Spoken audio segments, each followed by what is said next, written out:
Hello, this is Lisa Mariani, and I will be delivering Group 6's presentation on the financial analysis of Middlesex Hospital for 2010-2013.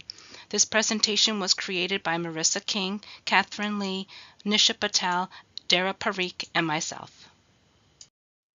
The healthcare industry continues to be plagued by mounting pressures to minimize costs while achieving greater revenue generation and a higher quality of patient care.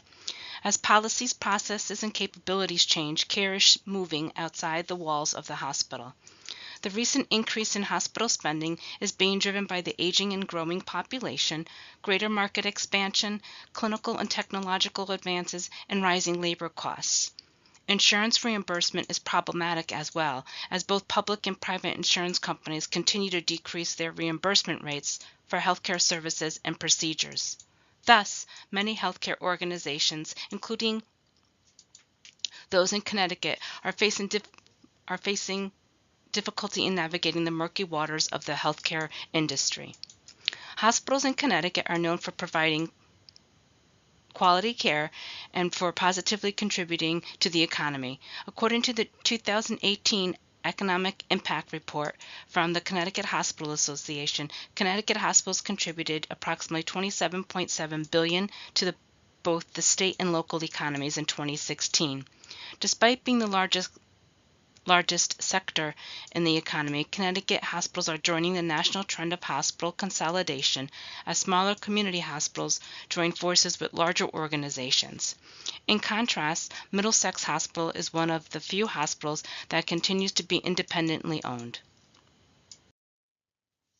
Middlesex Hospital is an acute care nonprofit community hospital located in Middletown, Connecticut, serving the residents of Middlesex County and the surrounding areas.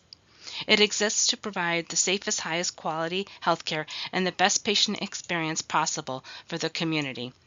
Middlesex Hospital provides a wide variety of inpatient and outpatient services and has been recognized by Thomson Reuters for high quality and patient satisfaction for 2 consecutive years.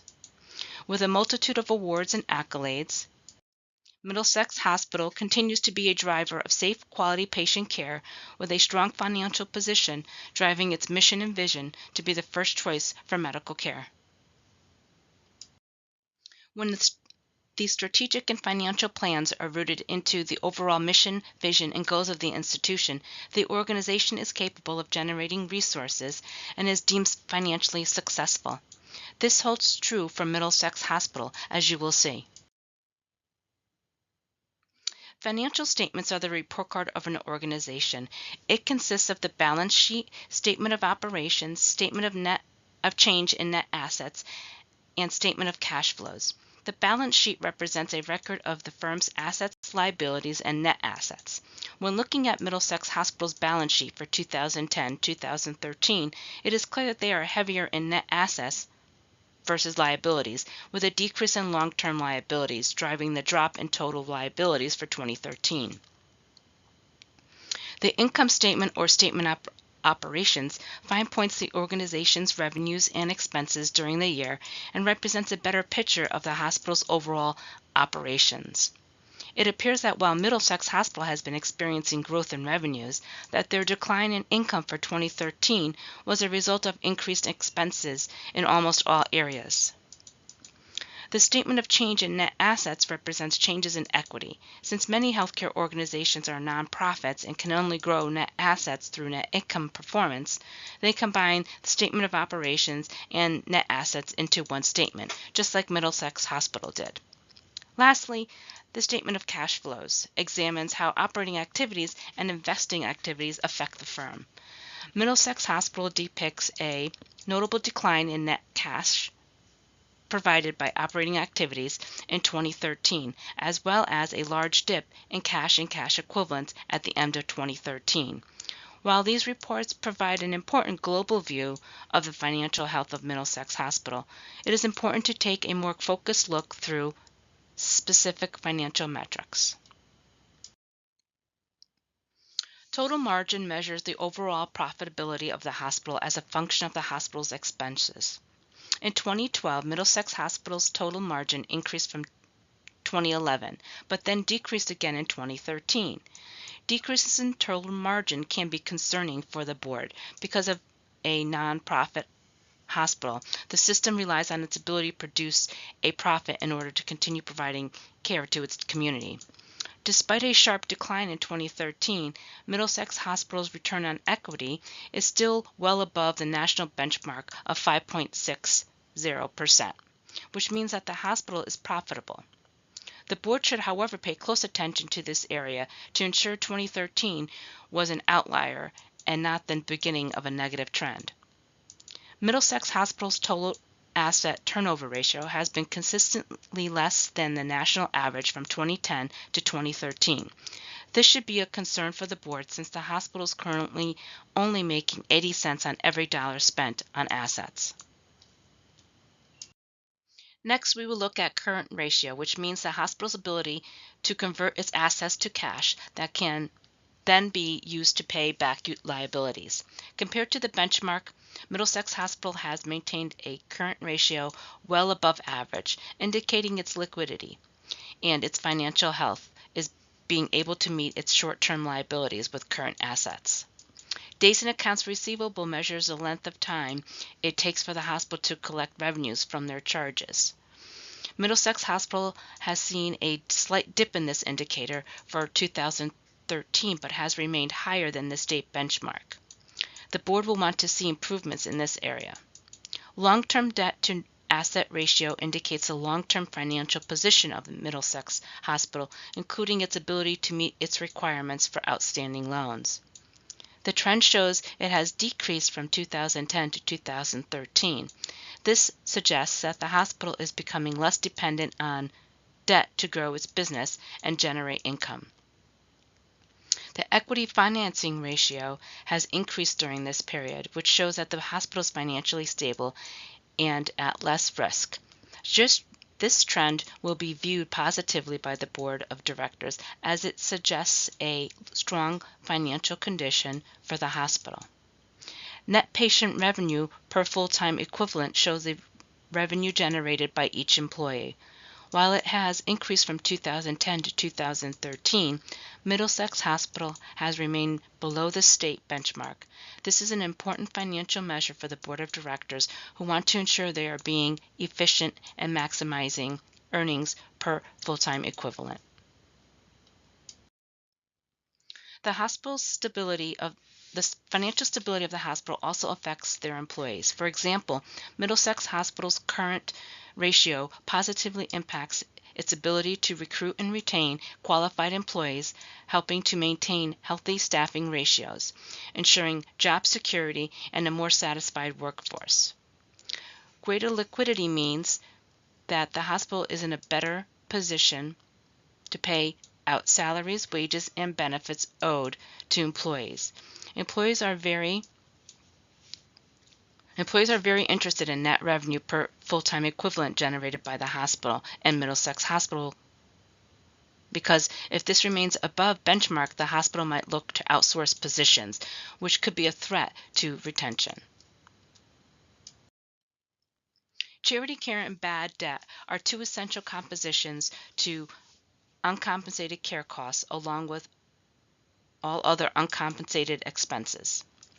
Charity care is a legitimate community benefit that is essential for Middlesex Hospital to keep its tax-exempt status, along with other required qualifications by the IRS.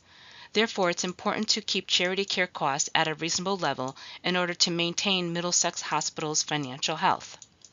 Unlike charity care, bad debt could be avoidable and minimized in order to lower the entire uncompensated care cost. Lower bad debt can significantly release the financial burden. According to our analysis, since 2011, Middlesex Hospital's charity care has been rising while bad debt is declining. Uncompensated care costs has also been decreasing since 2010. Middlesex Hospital is managing this financial position well, and it is expected to be able to contribute more to its community. Middlesex Hospital's uncompensated care cost percentage of total expense has been decreasing from 2010 and has consistently been below the state benchmark. In other words, Middlesex Hospital manages their uncompensated care costs better than other hospitals in the state. This should provide the community with greater confidence in Middlesex Hospital's ability to continue to provide services to support the community. Equity financing ratio and long-term debt to net assets ratio are important margins that show a healthcare organization's ability in investing and long-term developing. Middlesex Hospital's equity financing ratio has been relatively stable from 2010 to 2012, with a significant increase in 2013 to 57.4%, bringing them above the state benchmark of 45.4%. Aggressive leveraging practices are often associated with high levels of risk. Therefore, the data suggests that Middlesex Hospital experienced a decrease in liability in 2013, improving their investment solvency. Therefore, the financial institutes from which Middlesex Hospital receives its debt will want to continue to see Middlesex Hospital's equity financing ratio remain high, as this suggests there is less risk to the financial institution. The financial institutes will continue to closely monitor the hospital's financial performance and actively assess risk in order to protect themselves from any losses. At the same time, Middlesex Hospital's long-term debt to net assets ratios continues to drop over the years. Starting from 2012, the rates are lower than the state benchmark, which means the risk in repaying debts continues to decrease. Overall, starting from 2012, the hospital's ability in absorbing funds and repaying funds are increasing. Its financial condition is positive. It provides confidence for investors and lenders in continuing investing in the hospital. Given Middlesex financial performance over the course of 4 years from 2010 to 2013, its stakeholders should feel confident the hospital's future and its ability to maintain its financial strength moving forward. Still, the hospital has some areas in which its stakeholders will want to see improvements. In order to create future strategic plans for the hospital, management should aim to reduce its dependency on debt and review how it can better utilize its assets instead in order to produce a more favorable long-term debt to net assets ratio for its board of directors and financial institutions. The hospital will also need to closely monitor its uncompensated care costs. While charity care is an extremely important expense that benefits the community directly, the hospital must aim to keep those costs from uncompensated to a reasonable minimum, especially those that result from bad debts. Finally, by maintaining its financial health, the hospital will be in a position to hire experienced employees and increase its employee retention rates. Evaluating the financial strength in this way will ultimately help the Middlesex Hospital System maintain its mission statement and achieve its vision of becoming the #1 choice for care in the community. In looking ahead, Middlesex Hospital should look for ways to improve efficiencies in order to maximize profits. They should determine how to produce greater revenues from their assets. This might entail critically analyzing their current service lines to determine which are viable and eliminating ones that are not. Doing so will help Middlesex Hospital to see gains in total asset turnover and assist them in rebounding from their significant decline in return on equity in 2013. Middlesex Hospital needs to also focus on reducing their days in accounts receivable by looking at their billing and coding process. While they have been making gains in this area, they continue to remain above the state benchmark. By converting their receivables into cash in a more timely manner, it will also improve Middlesex Hospital's days cash on hand, which, while still above benchmark in 2013, has been declining at an alarming rate since 2010. Improving their days cash on hand and degree of liquidity will also be important for Middlesex Hospital, since the age of the physical facilities ratio is above the national benchmark, suggesting that the hospital will need to seek out financing for plant and equipment purchases in the near future. Finally, Middlesex Hospital should closely monitor their labor costs, as well as investigate options for outsourcing. Both of these strategies will help to improve Middlesex Hospital's net patient revenue for full-time equivalent, which despite gains from 2010, was still significantly less than the state benchmark in 2013. Deficiencies in this area are impacting Middlesex Hospital's bottom line. Thank you for your time. We certainly hope you enjoyed our report.